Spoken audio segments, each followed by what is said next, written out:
Hai semua, selamat datang di channel Baca Saham. Pada video ini, kita akan bahas satu topik dengan judul Harga saham turun hampir 70%. Waktunya untuk beli? Untuk itu, simak video ini sampai habis ya, agar mendapat pemahaman yang utuh. Saat ini, Mimin mau bahas saham yang dulunya menjadi salah satu primadona di sektornya. Namun, karena ada satu dan lain hal, sehingga saham-saham di grup perusahaan ini terjun bebas. Perusahaan yang akan dibahas ini merupakan market leader di industri properti dan punya pangsa pasar yang luas. Cakupan properti yang mereka miliki juga sudah tersebar di kota-kota besar di Indonesia. Apakah kamu ingin mengetahuinya lebih lanjut? Kita akan mengkaji lebih lanjut tentang perusahaan ini. Pembahasan akan dilakukan dari berbagai aspek dengan memperlihatkan kelebihan dan kekurangannya. Namun seperti biasa, materi yang disampaikan hanya dari sudut pandang pribadi dan bukan rekomendasi ya. Tidak ada jaminan pasti profit apabila Anda mengikuti isi video. Ingat, saham instrumen investasi yang punya potensi kerugian dan risiko selalu ditanggung Anda sendiri. Oke, langsung saja masuk ke dalam pembahasan. Pertama, kepemilikan saham pemegang saham mayoritas. 53,96% saham perusahaan ini dimiliki oleh pemegang saham mayoritasnya, sedangkan jumlah yang berada di masyarakat adalah sebesar 46,04%. Pemegang mayoritas saham ini terbagi ke dalam 3 pemegang utama dengan total porsi di atas 50%. Meski begitu, kita bisa melihat bahwa saham yang berada di masyarakat cukup besar dengan angka 46%. Apakah hal ini menunjukkan sentimen negatif dari prospek perusahaan ke depan? Hal berikut yang bisa kita amati adalah kepemilikan saham oleh top management. Kepemilikan saham oleh top management adalah sebagai berikut. Terdapat 5 orang top manajemen yang punya kepemilikan saham perusahaan. Untuk porsi kepemilikan saham top manajemen, kita bisa melihat terdapat beberapa komisaris dan direksi yang punya porsi saham dengan jumlah yang lumayan banyak. Kepemilikan terbesar dimiliki oleh direktur perusahaan atas nama John Riyadi dengan jumlah 51,26 lembar saham. Selain itu, ada juga kepemilikan beberapa top manajemen dengan jumlah lembar di atas 10 juta. Kedua, kinerja neraca keuangan. Poin berikutnya yang bisa kita lihat dari perusahaan ini adalah dari aspek neraca. Berikut ini rangkuman kinerja neraca perusahaan untuk tahun 2017 sampai 2020. Total aset perusahaan mengalami penurunan sebanyak 8,63% dalam 4 tahun terakhir, dari yang awalnya berada di angka 56,77 triliun menjadi 51,87 triliun di tahun 2020. Sedangkan jika membandingkan dengan tahun 2019 yang punya nominal 55,08 triliun, aset perusahaan mengalami penurunan juga sebanyak 5,83%. Bagaimana dengan liabilitasnya? Hutang perusahaan mengalami kenaikan sebanyak 5,13% selama 4 tahun, dari yang awalnya 26,91 triliun menjadi 28,29 triliun di tahun 2020. Sedangkan jika dibandingkan dengan tahun 2019 yang punya nominal 20,7 triliun, liabilitas perusahaan mengalami kenaikan sebanyak 36,67%. Kesimpulannya, total aset perusahaan mengalami penurunan dalam 1 dan 4 tahun terakhir, sedangkan liabilitasnya menunjukkan hal yang berlawanan.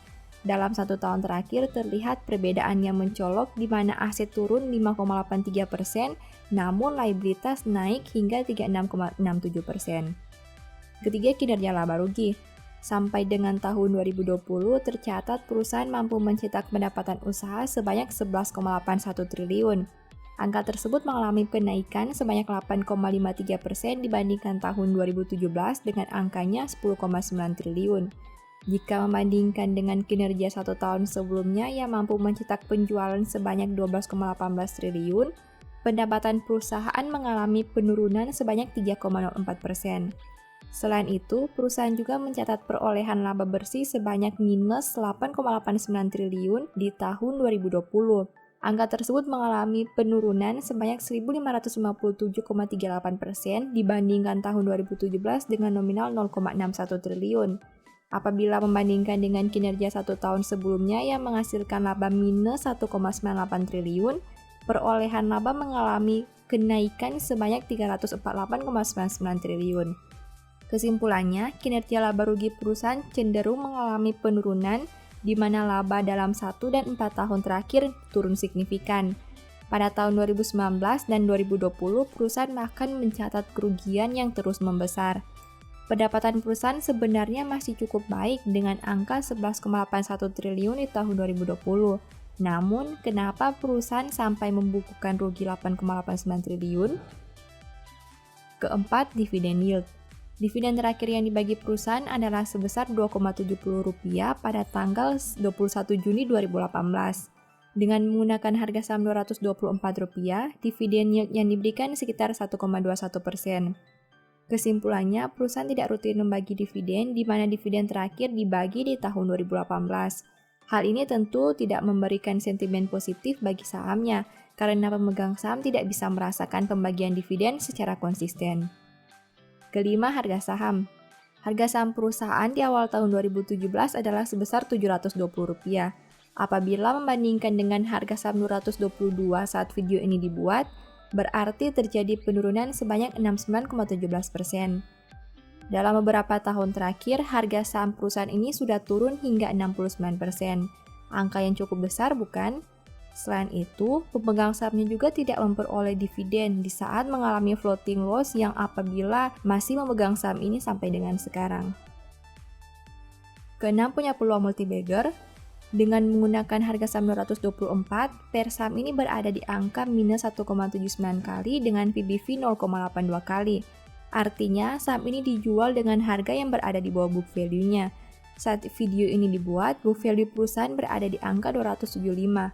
Apabila harga saham naik 1 kali lipat dari 224 menjadi 448, berarti valuasi PBV saham ini berada di angka 1,63 kali.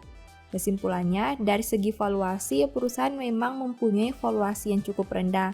Namun, jika mengamati industri properti yang memang saat ini mengalami penurunan, hal itu mungkin cukup wajar.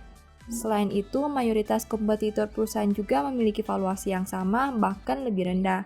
Jadi, harga saham mungkin bisa naik dalam jangka panjang apabila terjadi perbaikan kinerja, khususnya di industri properti.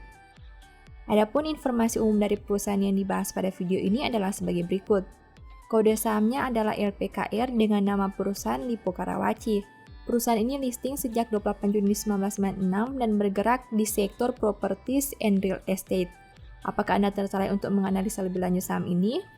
Ingat, informasi yang disampaikan pada video ini bukanlah rekomendasi atau ajakan membeli saham ini. Mimin hanya membagikan analisa sederhana dari satu saham, namun keputusan jual beli tetap berada di tangan Anda sendiri. Oh iya, apakah kamu punya request saham yang ingin dibahas pada video selanjutnya? Jika ada, silakan tulis di kolom komentar ya. Mimin akan pertimbangkan untuk membahasnya. Di akhir video, saya mau menyampaikan bahwa Baca Saham mempunyai 2 ebook saham yang mungkin saja bisa berguna bagi kamu. Pertama, The Stock Market, di mana berisi panduan bagaimana menganalisa fundamental dan laporan keuangan perusahaan dengan akurat, menentukan harga beli dan jual yang tepat, serta mengatur money management dalam membeli saham. Kedua, Analyst Report, di mana merupakan ebook 3 bulanan yang ditulis berdasarkan laporan keuangan perusahaan yang terupdate, memuat berbagai informasi mendetail mengenai fundamental dan kinerja perusahaan, baik itu informasi umum, anak usaha, manajemen, sekilas perusahaan, beda laporan keuangan, analisa neraca dan laba rugi, dan sampai penentuan harga beli dan jual yang ideal. Singkatnya, stock market merupakan cara bagaimana menganalisa dan analyst report merupakan hasil analisa yang sudah Mimin lakukan. Apabila ingin melakukan pembelian, silakan DM saja di Instagram @bacasaham atau WA ke nomor yang tertera di layar. Sebagai penutup, saya mau mengutip satu statement yang semoga bisa menjadi semangat bagi teman-teman. Jagalah hatimu dari segala kewaspadaan, karena dari situlah terpancar kehidupan. Thank you.